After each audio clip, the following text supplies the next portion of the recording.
A number of people on the line here, and we have a lot of great content to dig into today. So we'll go ahead and get started with some introductions and allow people to continue join as we go through. So again, welcome to the April National Farm to School Network Farm to Early Care and Education group webinar. We're so pleased to have such a great lineup today and a lot of great information to share with you.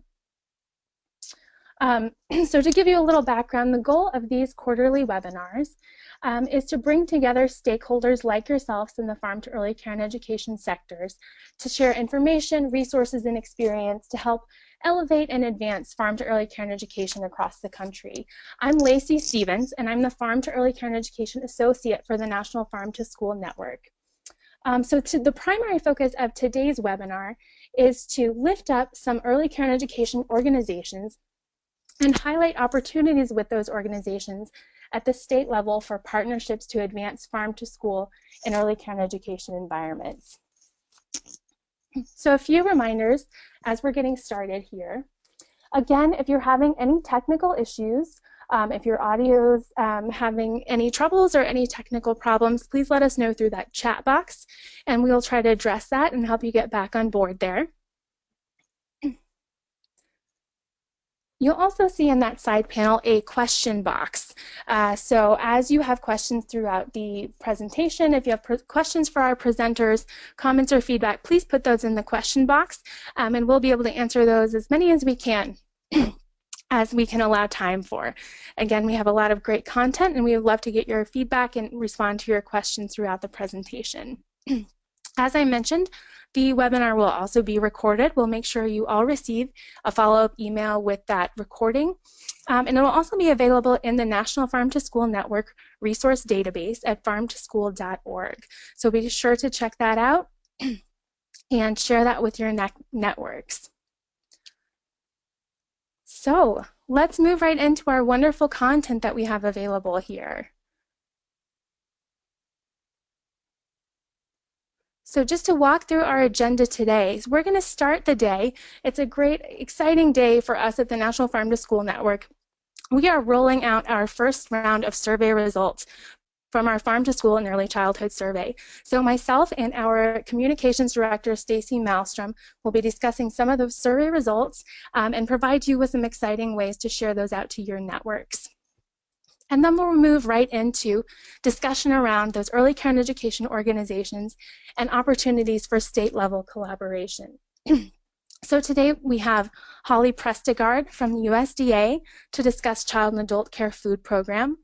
We have Krista Scott from Child Care Aware of America to talk about CCR&Rs and Farm to Early Care and Education. And then we have Ashley Audie and Tom Rendon to discuss Head Start State Collaboration Offices. So let's get started. First, we're going to discuss some of these exciting survey results from our Farm to School and Early Childhood Survey. As many of you know, last fall, we conducted a survey of early care and education providers to help learn more about the current landscape of farm to school and early care and education settings, what the current practices are, the challenges and motivations. And so as you can see, we got some fantastic response.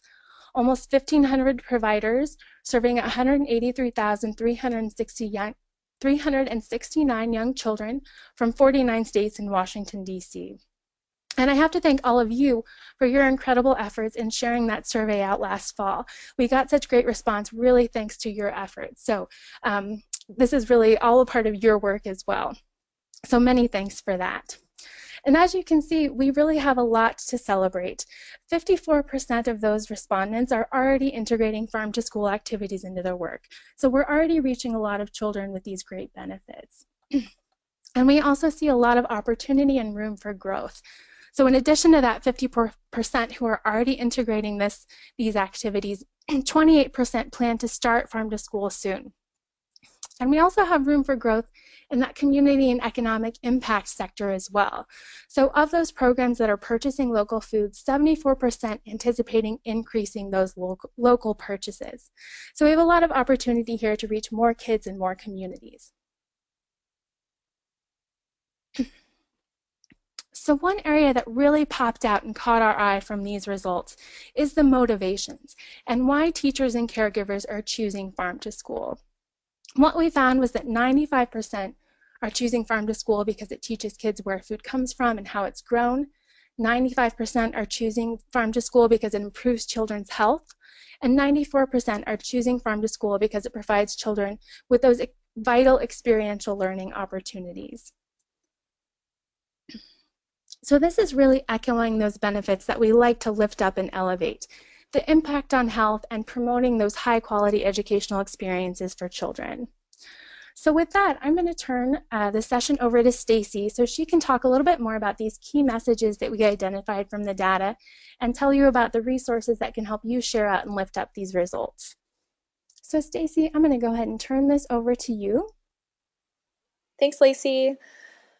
Hi, everyone. We had a really great launch this morning, and we appreciate all of the great response that we've received so far from folks about the infographic, and that's one of the pieces that we'll talk about here on the next slide as a resource for all of you to use to share the message that Farm to School is working for young children, and it's a great tool in early care and education environments. So just to get us started, out of the survey results, some of the data that we want to key in on most, and as we continue to tell this story through the fact sheet and through the infographic, some of the things that we learned that really boiled up to the top is this message that Farm to School in early childhood builds healthy kids with bright futures. So really focusing on the health and the high quality learning environments that result from Farm to School activities. And that's the second bullet also, seeing Farm to School as a critical strategy for early childhood development and really keying in on those two components, health and high quality learning. And this focusing our message is going to just help us continue to reach more people and have them quickly grasp the story that we're trying to tell. Additionally, as with the stats that Lacey was just sharing, teachers and early care providers are seeing the benefits firsthand. That's how we're boiling up those stats, that so many people responded positively to the benefits of Farm to School and the motivations for incorporating it into their programs.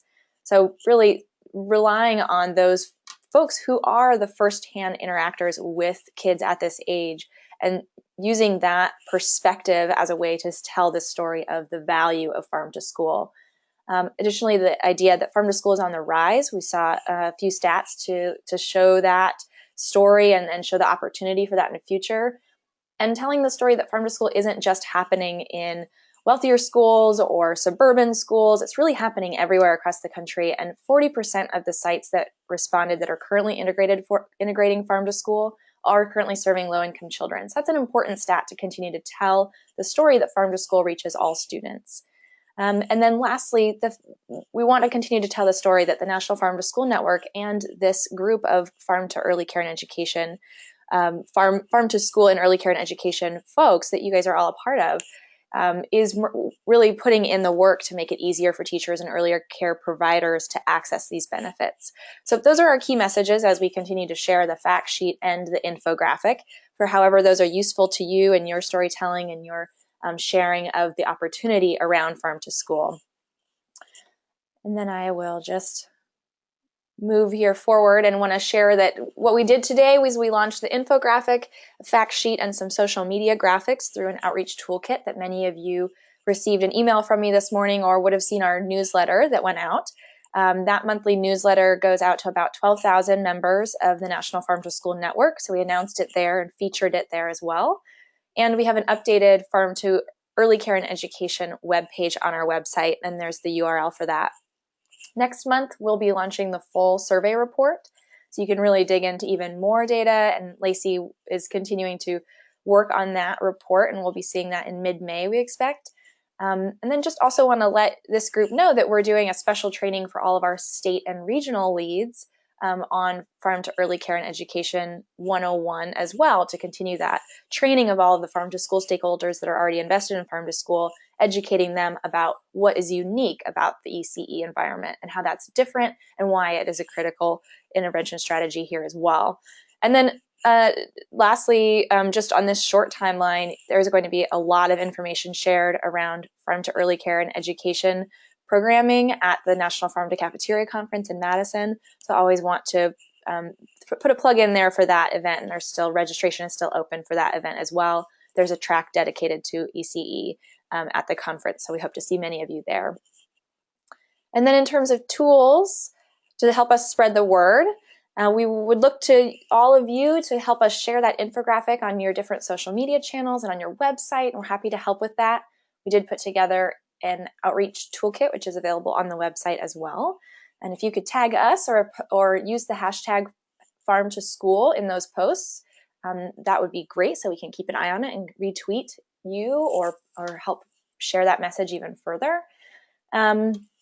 I also just want to let you know that if you do share it this week, if you're not aware, this week is the Week of the Young Child as well, kind of like we do the National Farm to School Month in October. This week is identified as the Week of the Young Child, and so you could tie it to that as well. It's a great opportunity to make it timely. And looking for any opportunities in your upcoming newsletters or sharing this content with your listservs. You could also post a story about the benefits of farm to early care and education on your blog if you have one, on your website, or just use the new fact sheet to start a conversation with new partners. So these are all ways that you can help spread the word and use these tools as a way to further your work in farm to early care and education. And I think that's it for me, Lacey.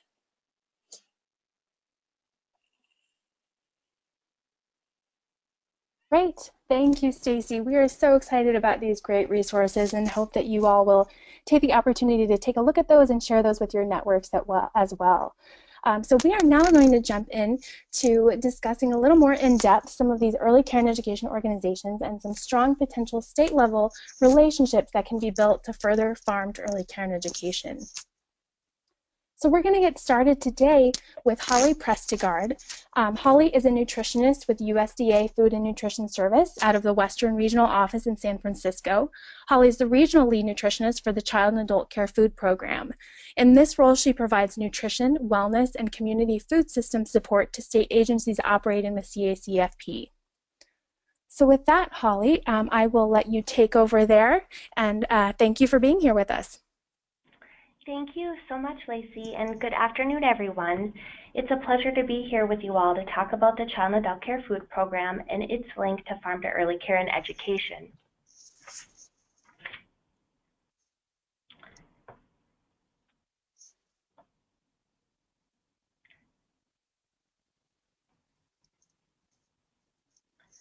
Lacey, it appears like my screen isn't moving. Would you mind clicking for me? Yes, absolutely. Okay, I'm ready for the next slide. Thank you. Today I'll be providing a basic overview of the Child and Adult Care Food Program and its integration of farm to early care and education. I will also share examples of farm to preschool strategies currently in practice and opportunities for state-level connections to enhance farm to ECE work. Before I begin, I just wanted to clarify that I will be using farm to preschool and farm to ECE interchangeably throughout the presentation. Next slide, please. The Child and Adult Care Food Program provides federal funds to child care and adult care facilities to serve nutritious meals and snacks. The goal of the program is to improve and maintain the health and nutritional status of children and adults while promoting the development of good eating habits. Next. CACFP is comprised of several different types of programs which are listed here. These programs serve young children, older adults, and chronically impaired disabled persons.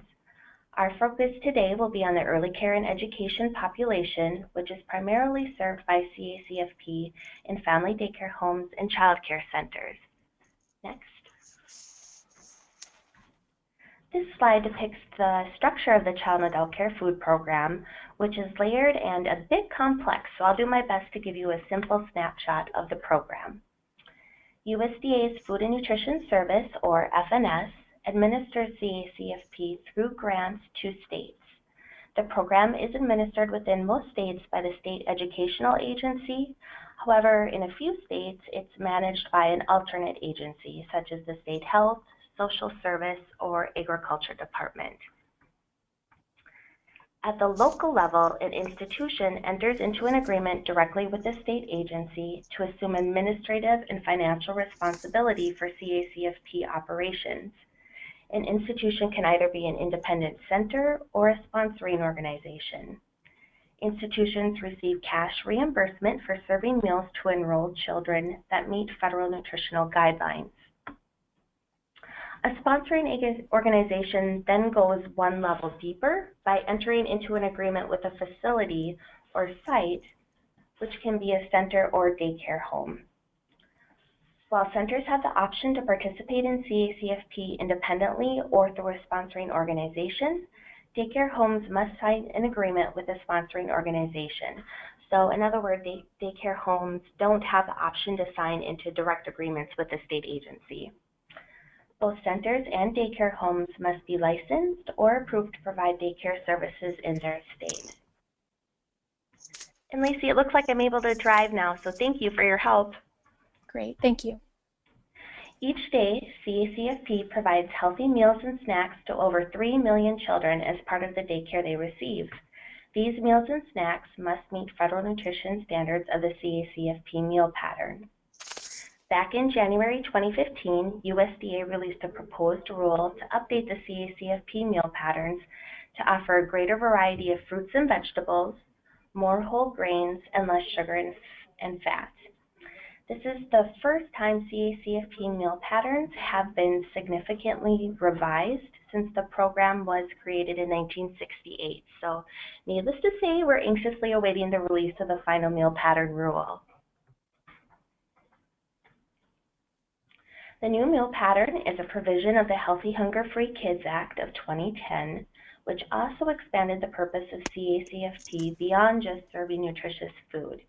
It encourages child care providers to promote health and wellness through physical activity and limited use of electronic media.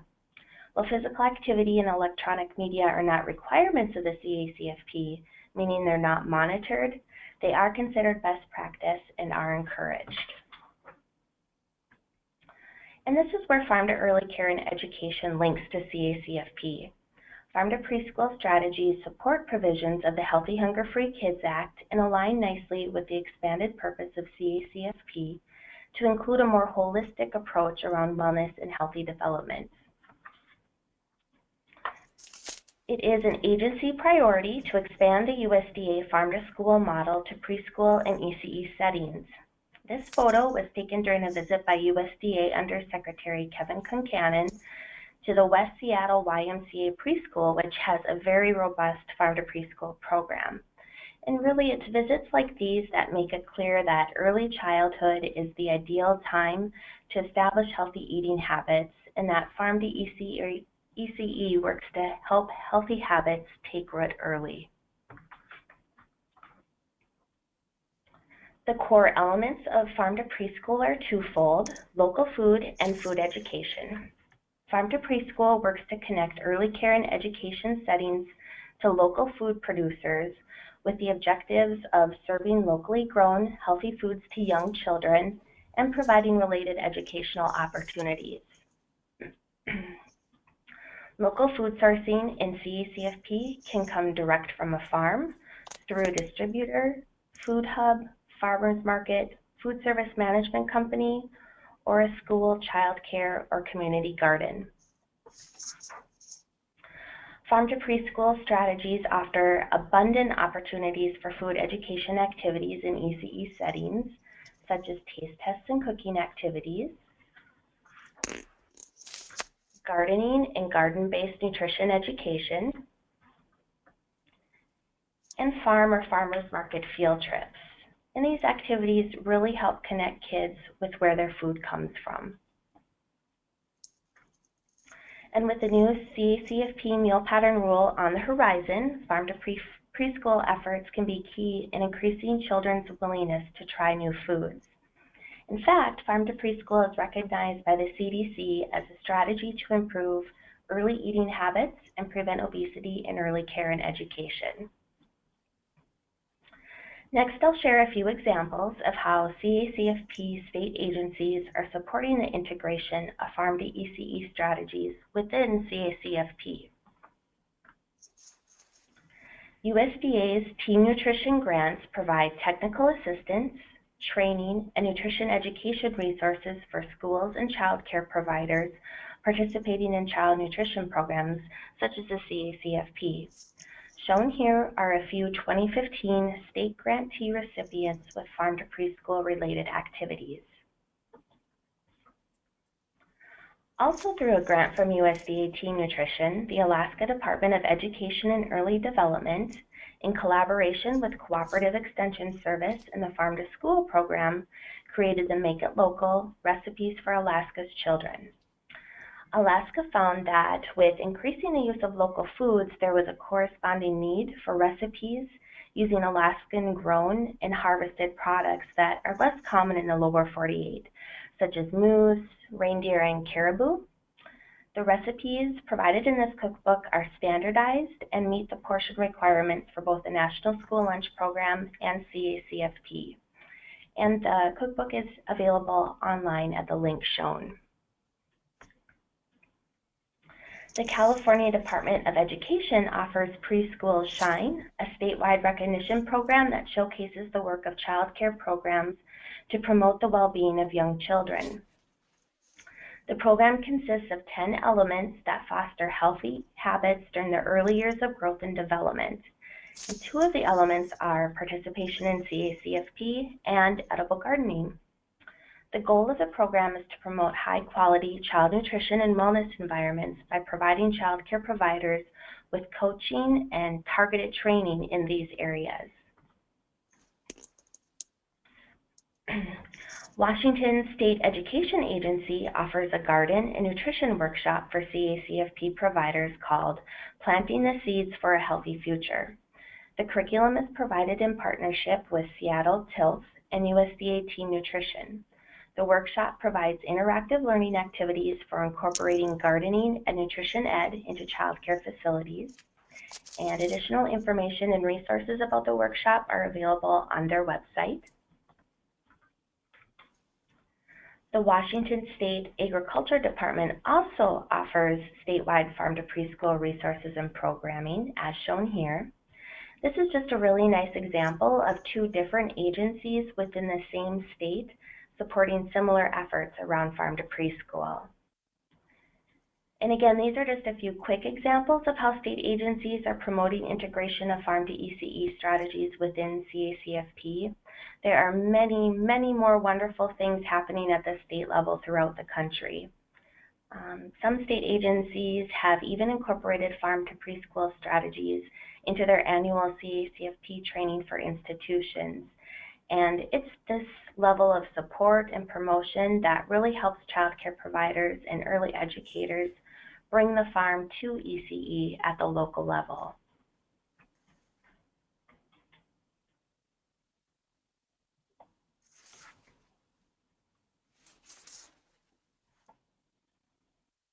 To help further support integration of farm to ECE into CACFP, FNS has developed CACFP-specific resources that support local purchasing and related food education. One of the most common questions we receive is whether CACFP funds can be used for costs related to farm to preschool activities. And the short answer is yes. CACFP funds can be used for some costs associated with growing food that will be used for meals served in CACFP and for nutrition education. The Local Foods and CACFP Policy Memo provides more detailed guidance around these types of allowable costs, local procurement, and donations. USDA has a farm to preschool page with links to FNS resources such as policy memos, the Farm to School Grant Program, and nutrition, wellness, and garden-based resources for ECE settings. There are also some really great links to outside resources as well. And included on that site is the Farm to Preschool fact sheet, which is a great introduction to Farm to Preschool for ECE audiences. USDA Teen Nutrition also offers a variety of nutrition, wellness, and garden resources for ECE audiences that are available for free download. Shown here is the Grow It, Try It, Like It Nutrition Education Kit that includes hands-on garden-based activities that introduce My Plate for preschoolers. The kit is geared for center-based child care settings. However, a version for home daycare providers is currently being developed. And finally, contact information for state agencies operating CACFP can be accessed from FNS's CACFP website. It's here that you can find the CACFP administrator in your state, along with more detailed information about CACFP programming. And with that, I just wanted to thank you again for the opportunity to share a bit about the Child and Adult Care Food Program and its link to the Farm to Early Care and Education. Thank you. Thank you, Holly. That's fantastic. What valuable information and resources. I really especially appreciate that outline you provided of the CACFP structure, as it can be somewhat confusing. You have those multiple levels, and that was really helpful to see it lined up.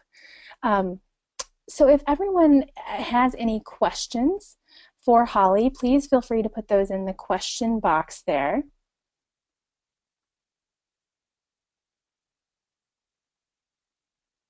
So we'll wait just a few moments to see if any of those specific questions for Holly come in about CACFP or partnership with CACFP at the state level. Holly, I'm wondering if while you're waiting for some questions, if you might be interested in sharing just a little bit of information about maybe how the purchasing practices between child care centers and home centers differ, or how the requirements for those purchasing differ. Do you have any comments on that differentiation? Yeah, you know, it can be a little bit complex given the many different layers, whether it's an independent child care center or a child care center under a sponsoring organization, and then of course a home daycare center which is under a sponsoring organization. But we're really trying to streamline the process to make it as easy as possible for providers to be able to procure local foods for the meals that they're serving through CACFP. For example, a home daycare provider, if they're purchasing some local foods from their local farmer down the road, just getting a handwritten receipt will provide the documentation necessary for procuring. So procurement can get a little bit complex, so we've developed some resources which can be found on our Farm to Preschool page. So I encourage anybody with any questions or that would like to learn a little bit more about that to access those resources on that page. Great. And we do have a question about which and how many of those resources are available in Spanish or other languages. Excellent question. Thank you for asking. The teen nutrition resources that I showed, the majority of them are available in Spanish as well as English. Great. Thank you. And Holly, could you talk a little bit about the connection between CACFP and Head Start? Absolutely, and I actually, Head Start is in my heart. I used to work at a local Head Start agencies in a former lifestyle, but Head Start and CACFP really align nicely. They share a lot of the same common goals and programming practices, and Head Starts are participating in the Child and Adult Care Food Program.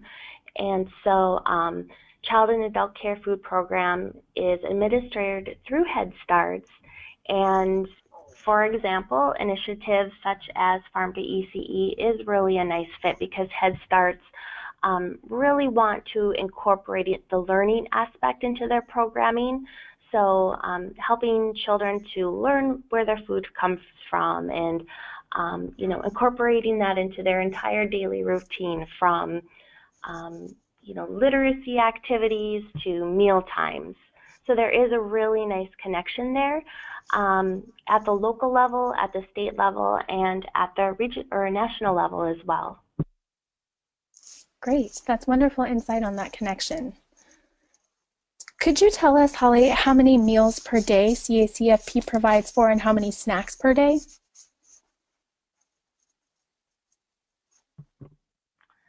Certainly. CACFP in childcare can provide up to 3 meals and 1 snack per day. Great. Okay, it looks like those are all the questions we have for Holly right now. Of course, you can see Holly's information there, so if you have any additional questions, I'm sure she'd be happy to follow up with you. And we really appreciate this insight into CACFP and that connection to farm to early care and education. Thank you so much, Holly, for sharing this great information. Thank you. Wonderful. And I think this leads us really nicely into our next presentation. Next, we have Krista Scott with Child Care Aware of America. Let's go. Krista is the Senior Director of Child Care Health Policy at Child Care Aware of America. She has a bachelor's degree in political science and a master's of social work with a focus on management and policy. She has experience in writing and promulgating regulations and policy at the state level in developing and implementing monitoring systems, and she holds expertise in early childhood mental health, early childhood special education, and in program development and support. So thank you, Krista, so much for being here and sharing your work, and I will turn it over to you. Thanks so much, Lacey. I really appreciate the opportunity to be here. Hi, everyone. I am so excited to join you today to talk about Child Care Aware of America and our role in supporting nutrition in childcare, which certainly includes farm to ECE, in our case, farm to childcare. So I'm going to take a second to see. Oh, hey, good. We're on. I can move the slides. Perfect. So, Lacey, you're off the hook for me. Just a little bit about Child Care Aware of America. If you are unfamiliar, we were founded in 1987. We are a 501c3 nonprofit membership organization. We started out as NACRA, the National Association for Child Care Resource and Referral Agencies. And we grew out of the state and local child care resource and referral agencies nationwide. We were essentially their advocacy boots on the ground membership organization here in Washington, D.C. They felt like they needed to have a presence here closer to the Hill. So our job is to represent our members, but we also do a little bit more than that nowadays. Since we've started, we've grown to provide training, resources, technical support and assistance, best practice guidance, policy analysis, national partnership opportunities, and national advocacy in the area of childcare and early learning. A little bit more about Child Care Aware and the Child Care Resource and Referral community. There are more than 400 child care resource and referral agencies across the country. Child care resource and referral agencies do exactly that, and we'll talk a little bit about what specifically they do, but they are essentially a bridge between parents, child care providers, and community leaders and policymakers around issues of child care and early childhood development. They offer direct services and planning expertise, and they help families and communities ensure that children receive quality care and preparation to succeed when they arrive in kindergarten. Our work with families around quality feeds directly into our policy agenda and advocacy work, and our goal, and certainly my goal in the health policy area, is to make sure that what members say to us are important are areas that we focus on when we do our advocacy work, and vice versa, that we provide national level guidance and information back to the field so they have a great, so that they're supported when they do advocacy in their state work. And we also help connect them to national level programs. A little bit about the nationwide child care resource and referral system structure. As you know, we have 50 states and multiple territories in this country, and certainly every system, every state system is different, and the same can be said with resource and referral systems. At the top of this pyramid, certainly only in theory and in terms of number, is Child Care Aware of America, the national organization. From there, there is a state's child care resource and referral network, which is comprised of state network organizations that kind of are central points for state governments and and others to access the resource and referral networks. And then there are local child care resource and referral agencies that really work at the ground levels in county level, city level, and there's a great structure there. Our goal within the CCR&R system is to ensure that there's quality, affordability, and accessibility to childcare across the country. In terms of types of state CCR&R networks, I mentioned that Child Care Aware of America is at the top. We're the national advocacy organization and national organization and membership organization. But right beneath us are state CCR&R networks. Their job is essentially to coordinate the child care resource and referral agency initiatives that are happening within a state. Many state governments fund CCR&Rs through their child care and development block grant funds for the work of resource and referral work, and that money often goes to the state CCR&R networks, but not always. There are multiple types of state CCR&R networks, including voluntary, coordinating, managing. Some are within state government, and sometimes there are no locals. There's just a single statewide CCR&R agency.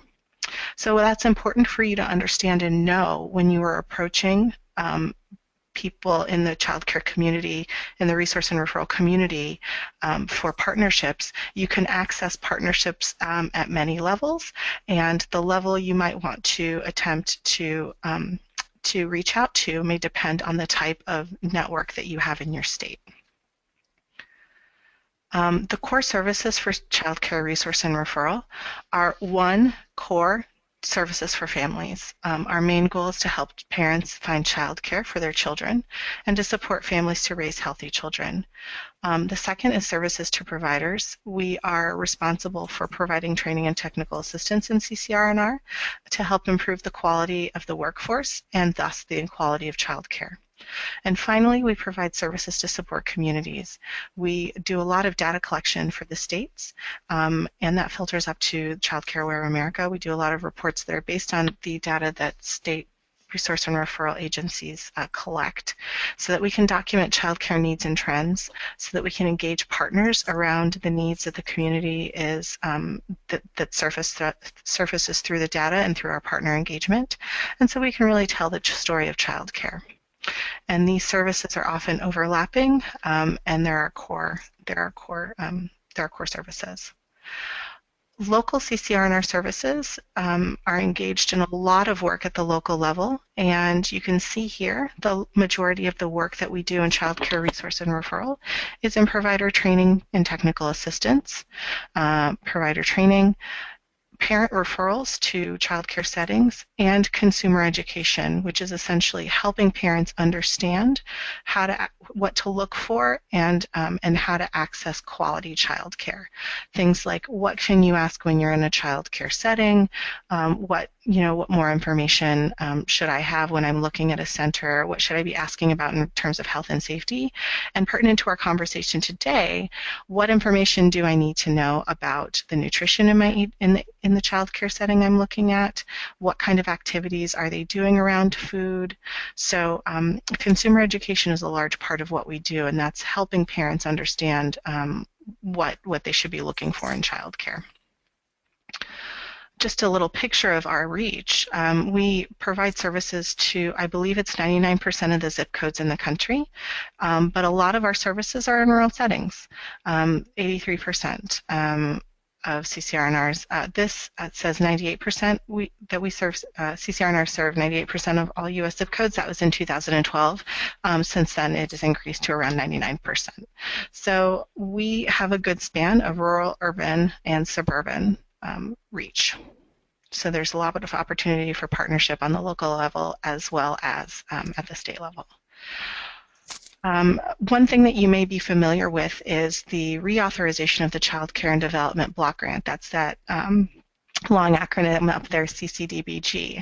In November 19, 2014, the Child Care and Development Block Grant was reauthorized, and reauthorization was long overdue. It had been 18 years since it was initially authorized, and this law has made some expansive changes to include and protect health and safety of children in child care, whereas in the in the old CCDBG, health was not mentioned nearly as much, and certainly things like health and nutrition and physical activity were not included in the body of the statute. It is now, which is a great opportunity for us.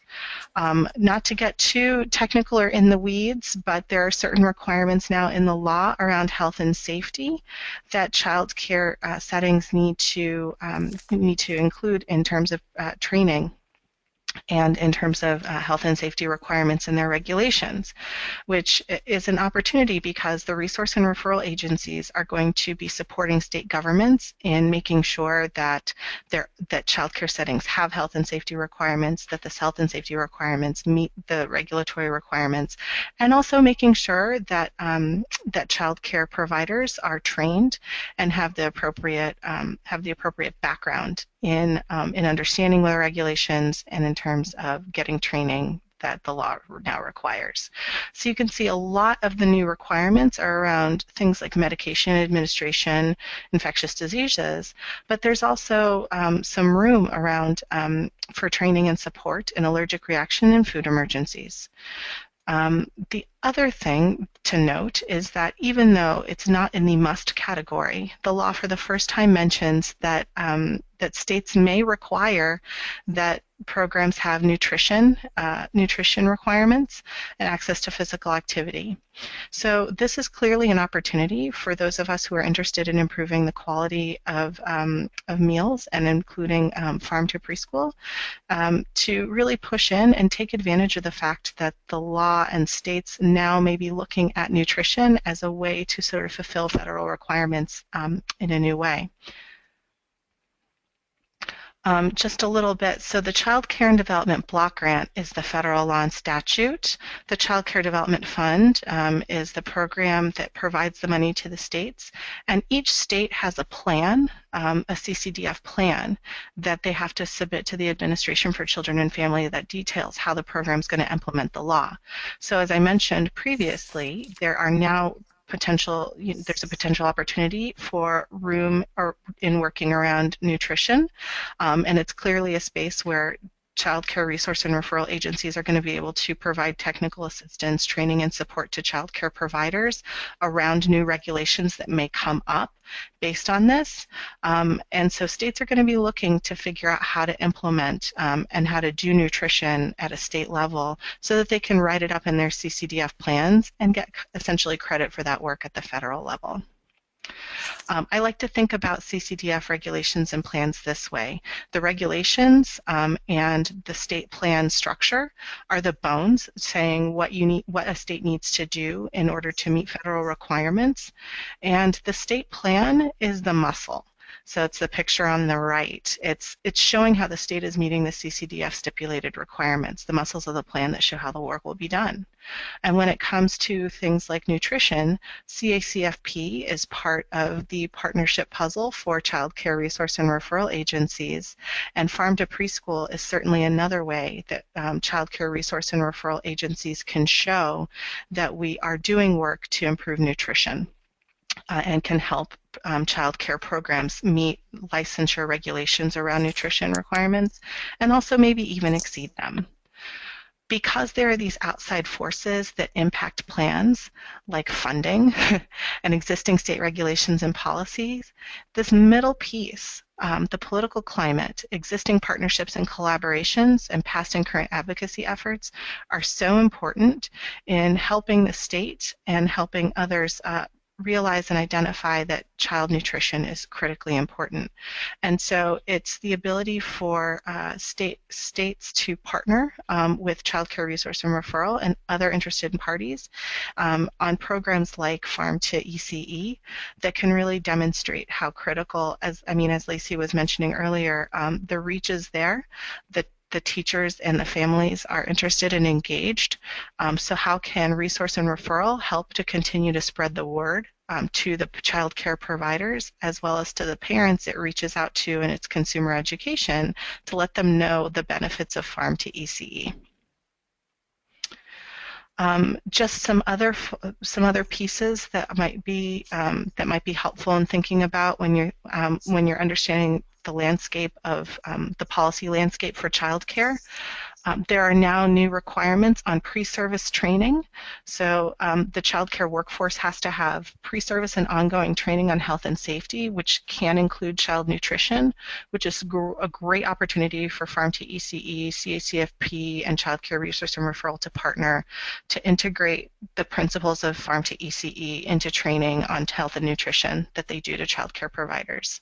It requires states to implement and align trainings to early learning guidelines and development guidelines. So again, the extent to which a state has acknowledged nutrition and Farm to ECE within those early learning and development guidelines is an opportunity again for partnership. Same with QRIS. And it's important to note that even though childcare, certainly, to go back to that funding issue, funding for childcare is not adequate. I think we know this about many programs that states implement that benefit children. But health is one of the areas, one of the 10 areas that the federal government has said states can set aside quality dollars and spend, so that there's a particular set aside in the CCDBG that says you have to spend so much on quality initiatives. Health is one of those areas where states can choose to spend their money. It's one of those things that certainly it's a small piece of the puzzle, but it's certainly an opportunity for a coalition and a partnership of folks to, if you demonstrate that it's important and critical, you can try and get some movement to make sure that it's valued and see to what extent states are going to acknowledge that and provide some funding for health initiatives in the quality set aside. In terms of partnerships, I was starting to think of what child care resource and referral agencies might need from a partnership on their end. Certainly they're going to be great ambassadors for Farm to ECE to your child care providers, both family child care providers as well as centers, but they have some needs too. And one of the things that comes up for child care providers is procurement issues. Family child care providers, small centers, and even some large centers struggle with procurement of fresh and healthy foods, and Farm to ECE is a really great way to address some of those issues. There are also some providers that have trouble with local health and safety regulations about having kids touching or handling food or issues with gardens. So a Farm to ECE partnership is going to certainly benefit them because it will help them work through those very local regulations and barriers. It also can help support and rather than supplant, but at least weave into the existing training systems to incorporate Farm to ECE elements so that training requirements that they're doing for CCDBG can also include Farm to ECE. Again, partnerships on nutrition education are going to be critical. And also opportunities for partnerships on gardens. One, expanding the concept of garden to be a windowsill. I think some folks get caught up in the barriers to farms. If you are in an urban setting with not a lot of space, or you may have issues with soil quality or access to land or access to safe ground. I think the Farm to ECE partnership is really going to support child care providers in breaking down the barriers, the real and perceived, to growing food. And also there could be opportunities to partner and develop spaces in communities and within states to grow food either in the classroom or outside.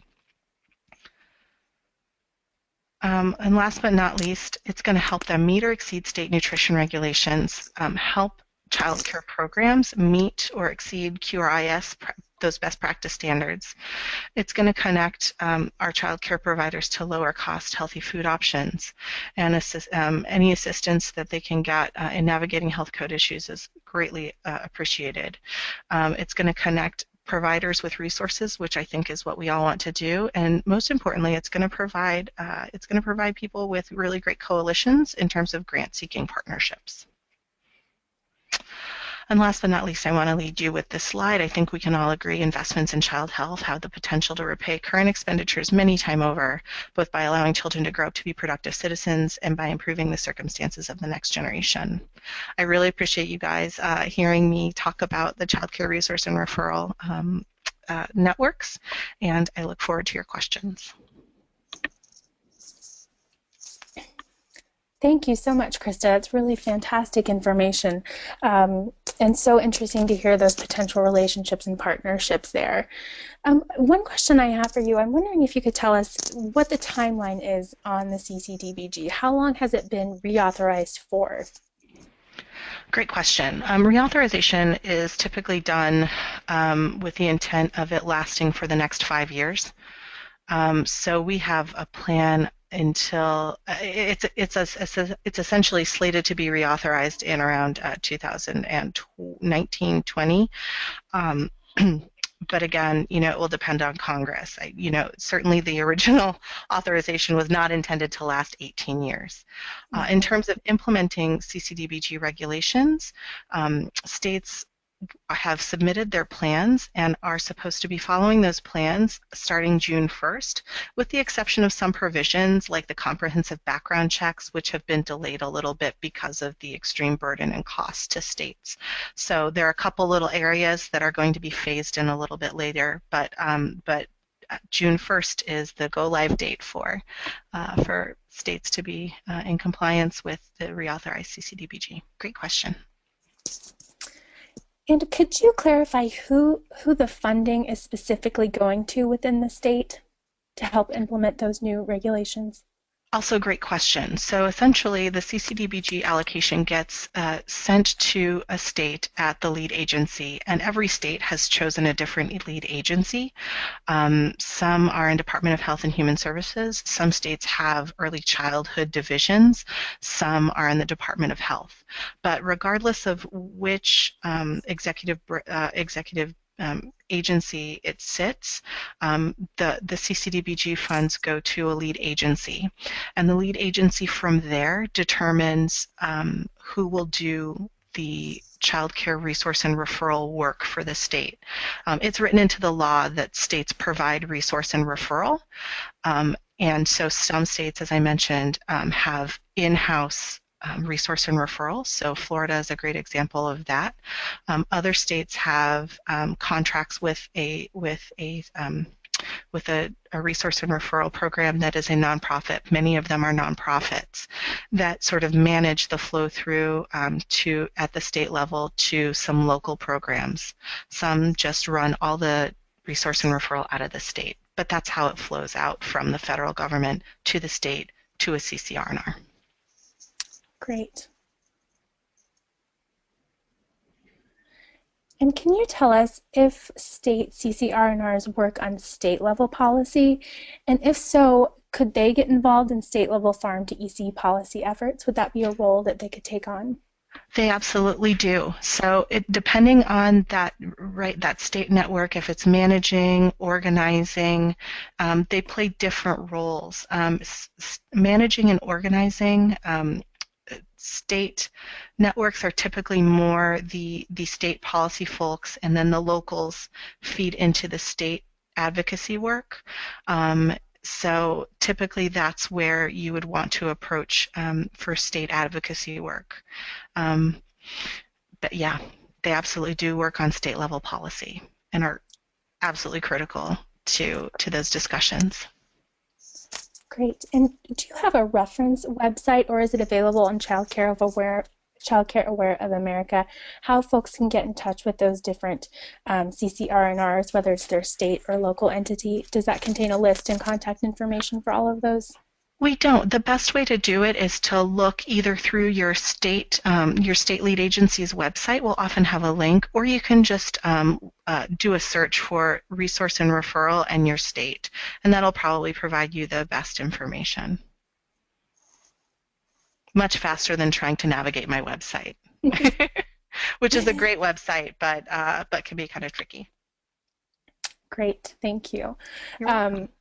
So if the Child Care Development Block Grant doesn't specifically address nutrition, how does that coordinate or address CACFP? Or is there any kind of connection between CACFP nutrition requirements and the Child Care Development Block Grant requirements? That's a great question. So I want to clarify, CCDBG does mention nutrition, but it does not create any requirement for states to follow any particular meal pattern or nutrition requirements. The law does mention CACFP as a great standard for states to use. So while it doesn't explicitly require an adoption of CACFP, it does in fact encourage CACFP, which means that states and the state lead agency is responsible for determining regulations and setting forth any meal and nutrition requirements. And all states do have nutrition requirements.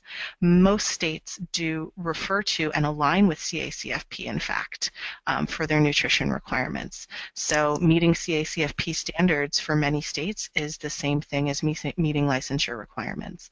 Some states go a little bit further than CACFP, but it's a state-by-state basis. Certainly, though, we here at Child Care Aware of America advocate for connection with and collaboration with CACFP. In fact, I'm going to be working on some documents to help bridge that gap.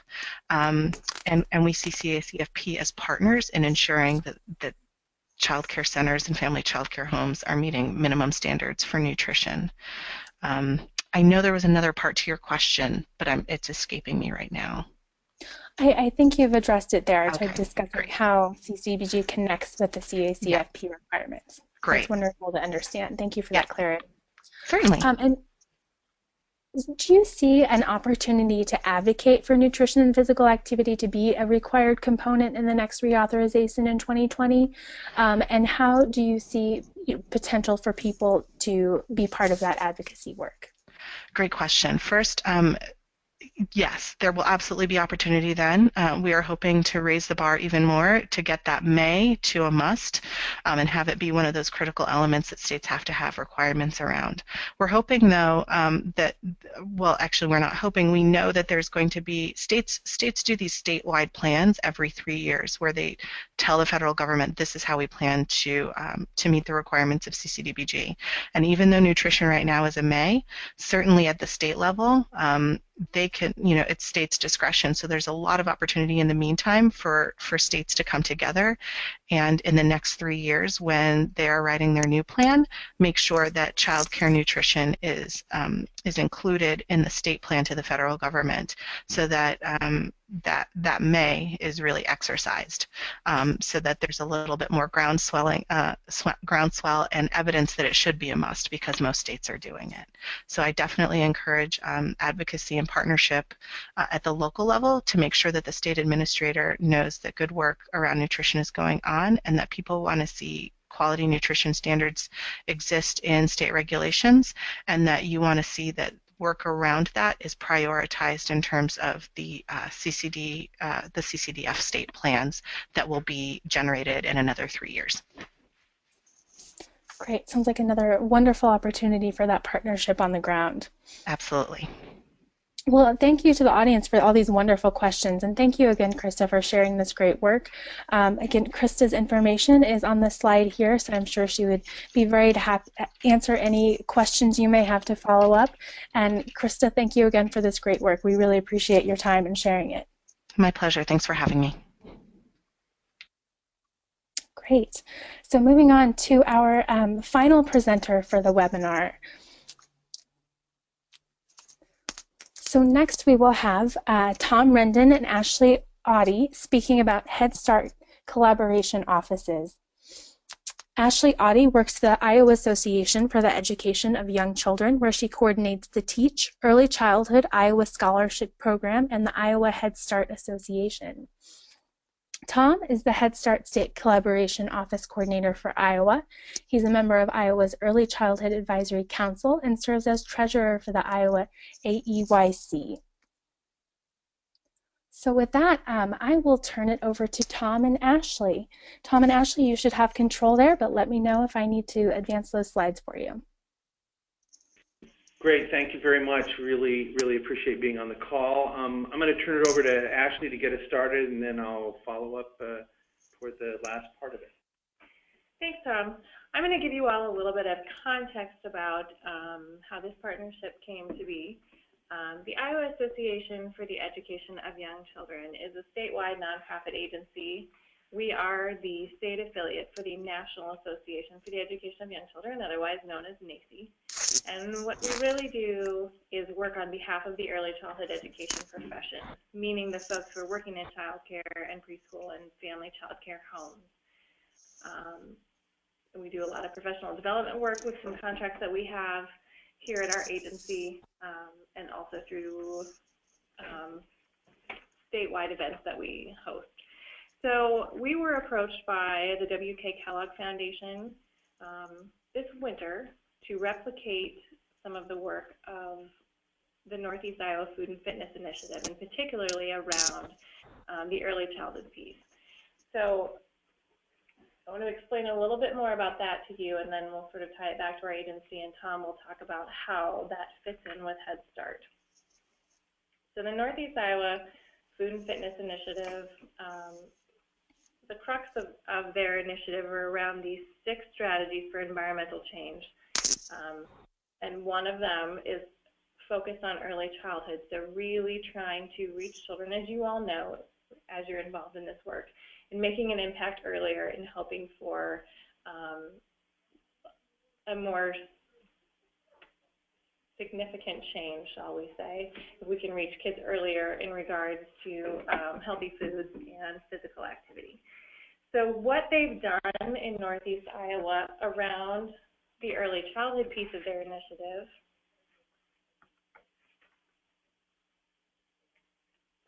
is to ensure that caregivers of children from birth to age 5 are provided access to healthy food and active play every day. They've created their own curriculum and have rolled that out in Head Start classrooms in the northeast part of Iowa. And why they selected Head Start partially was because of an existing partnership that this initiative had with Head Start staff, but also because of some of the key components of Head Start. Family engagement is a big piece of what happens in Head Start, and family engagement around learning that happens for young children really helps to expedite changes being made in families and for young children. So that's a big piece of what they do in Northeast Iowa. They bring families in, they educate the parents alongside the children about healthy foods, about local foods, about where to find them, how to prepare them, and so forth. So what we're hoping to do with this project, we were approached by the foundation to do this work, so we're very hopeful that it's going to come to fruition, but we do not have a formal award as of today. But what we're hoping to do, if we are awarded that funding, is to start by building a coalition of partners. And so Iowa AUIC is sort of uniquely positioned to do that in the state of Iowa. We have a strong network through the association. We have local chapters and leadership there. We work with Iowa's Early Childhood Iowa system, which is the statewide system in our state that houses everything related to early childhood. It's a comprehensive system built around early learning, health, and family support. We're very involved in that work, and so we also have a strong network of early childhood providers. So as we are working to build a coalition, particularly around farm to early childhood, we'll use our existing network to carry this message forward. So our first step is to build a coalition of partners. We've already made contacts with the Iowa Department of Agriculture, which is who houses farm to school in our state. Food Corps, we're talking with local food systems. We've connected with CACFP in our state, with Head Start, and Extension as well.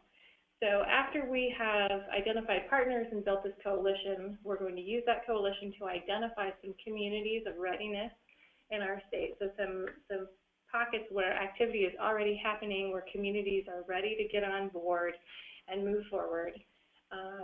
Then we will do some training of early care and education providers around the curriculum that the Northeast Iowa folks have developed, so how to really implement the farm to preschool work in their classrooms. And at the same time, we are hoping to create some policy change around physical well-being and nutrition in early childhood settings. So, as Krista mentioned in her presentation, she talked a lot about the reauthorization of the Child Care Development Block Grant. That leaves us a lot of opportunity to impact policy. And even at the program level, some of the work that happened with the Northeast Iowa project was around changing policies in child care programs around requirements for physical activity, things like that. So we'll also, as we're working to roll out curriculum and work with children and providers, be working at the statewide level to impact some policy change as well. So that is what we're hoping to do with our project once we get the official word that we're funded. And Tom is going to talk next about the role of Head Start in this project, and particularly around Head Start state collaboration offices. Great, thank you very much, Ashley.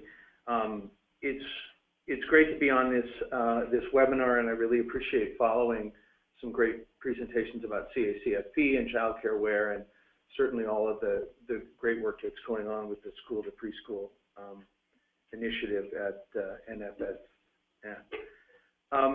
I wanted to I think if there's a key takeaway in our part of the presentation, it really is, I mean, you've sort of been given a great list of key partners to engage in, starting with CACFP, starting with Child Care Aware and the local and state-based child care resource and referral networks. And now also I'm hoping you're picking up on state affiliates of the National Association for the Education of Young Children. There's an affiliate in every state, so that would be one place to go, which would hopefully be a very effective network in connecting to the early care and education world. The other thing that I might recommend too would be the Head Start associations. Almost every state has a Head Start association that is sort of like a trade association for local Head Start agencies and Head Start programs in the state. Also another great person or organization to connect to, especially if you want to connect to Head Start around some kind of preschool to farm initiative. So it almost could be Head Start to Farm initiative, you can think about it that way. And then the third group that I want to talk about, which I'll talk about in some detail, would be the, I'm waiting for the slide to advance here, but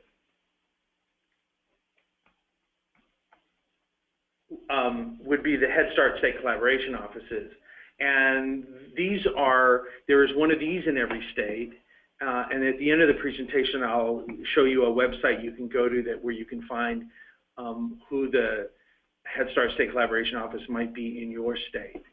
The purpose of the Head Start State Collaboration Offices, as you can see here, this comes right out, language comes right out of the federal legislation to facilitate collaboration among Head Start agencies and early Head Start agencies and entities that carry out activities designed to benefit low-income children, which would obviously include all of the things that we're talking about. So when you heard Stacy talk about at the very beginning of the presentation about health, the importance of health and high quality learning, those are all totally aligned and completely consistent with what Head Start to do. And I certainly appreciated Holly mentioning her background in Head Start and talking about that strong connection. Head Starts are required to be CACFP, and they follow the CACFP guidelines and are required to use CACFP to whatever extent possible. So I think that that would be sort of the hook with Head Start collaboration, is to thinking about their role in facilitating collaboration. So they ought to be on top of that. So with a little more detail of what it's being required of the collaboration office is, and I'm just going to look at what you've seen. I mean, they've been around since 1990, so they've been around for a while, but it's really to assist in building early childhood systems, which I would say nutrition is a key piece of that system. And part of that system has to integrate well with local food systems. And that's where this, I think, really can play a central role in the development of early childhood systems by helping to bridge those connections. Providing access to comprehensive services and support for low-income children, encourage widespread collaboration between Head Start and other appropriate programs, including, of course, obviously nutrition, CACFP, WIC programs. Those are all ongoing collaborations that most Head Start programs are engaged in. And then augment Head Start's capacity to partner in state initiatives. So if we made this farm to preschool program something that would be happening at a state level, then this would play an important role in how we can make sure that Head Start is a viable partner in these areas. And then finally, the notion of facilitating the involvement of Head Start in state policies, plans, processes, and decisions. So thinking about both what kinds of policies need to be in place in the state to really facilitate farm to preschool kinds of activities. That might, whether it's funding or whether it's, regulatory change, Head Start could also play a role in helping to be an advocate for that. And especially because this is actually part of what's required within Head Start performance standards is to really train parents to become advocates. So you can imagine a parent group or parent committee that might be part of a Head Start program taking the lead and saying, we need to change local policy, or we need to change state policy in order to better promote, improve access to fresh fruits and vegetables and other kinds of products that might come out of local farmers. So with that, one of the things that Head Start asks of the Head Start State Collaboration Offices are 6 national priorities, or actually the 6th one is actually a set of regional priorities. And what I really want to do is I want to talk about how we've made the connection, or the possibilities of connections between this farm to preschool work and what the collaboration offices are supposed to do. I can tell you that this may not be the first thing that's on the mind of state-based collaboration offices, but it can be, and I would argue it should be. And so I really want to sort of give you a couple of tips about how to build a hook in terms of building this relationship that you might have with your state collaboration office coordinator. So I'm just going to revisit all of these. And you can see on the left, here's the scope of work. It's what we're asked to do. But here might be some farm to preschool linkages that you can consider. Well, one thing that the Head Start community is really pushing now is early Head Start childcare partnerships. So everything that you heard Krista say in terms of linking with childcare and making childcare work would immediately play into this. In fact, one of the things, if Head Start had a strong farm to preschool partnership, and then they engage in an early Head Start childcare partnership, that would bring all those benefits of that partnership to their childcare partner as well, and might be a way of really raising the quality of that childcare and also engaging them in all of the positive things that we've associated with, farm to preschool linkages. And then I also think that there's a possibility of using those existing partnerships. Now, we right now in the state have 3 partnerships, but those three Head Starts don't have any specific farm to preschool partnership. But if we were to lay that out, then I think as early Head Start childcare partnerships expand, this might be set a new stage for opportunity. And I will say that next month, the Office of Head Start is planning to release information for the next round of early Head Start childcare partnerships. The funding has been appropriated by Congress, and so they're getting ready to launch a new set of RFPs that different Head Start and other nonprofit organizations can apply for to build these early Head Start childcare partnerships. So the second would be the coordination of child and program outcome data. So one of the things that Head Start requires, and we've done a lot of work, is the collecting of body mass index data or BMI data, and this has been a way to sort of identify children that are at risk for being overweight or in fact overweight. And then what do you do with that information, and how do you, what kinds of things can be done in terms of education to parents, education to the children, and whatever nutrition program that the Head Start program might have. So again, this could be information that could be helpful in writing grants at a state level or at a local level, and Head Start could easily be a ready partner in making that happen. In the third area, expansion and access of high-quality workforce career, one of the things that that we're interested in doing then is to building this workforce. Well, if you go back into some of the early childhood efforts at building an effective and competent workforce, there's this notion that's been circulating around core knowledge. Like, what is the core knowledge that we would want everyone? Everyone doesn't have to be a nutritionist, but everyone should know what nutritious food is, where it comes from, and how to access it, and the importance of eating 5 a day or whatever the benchmark might be. So one of the things we've done here in Iowa was to actually develop our core knowledge around nutrition. And in the next slide, we're going to talk a little bit, or I'll show you this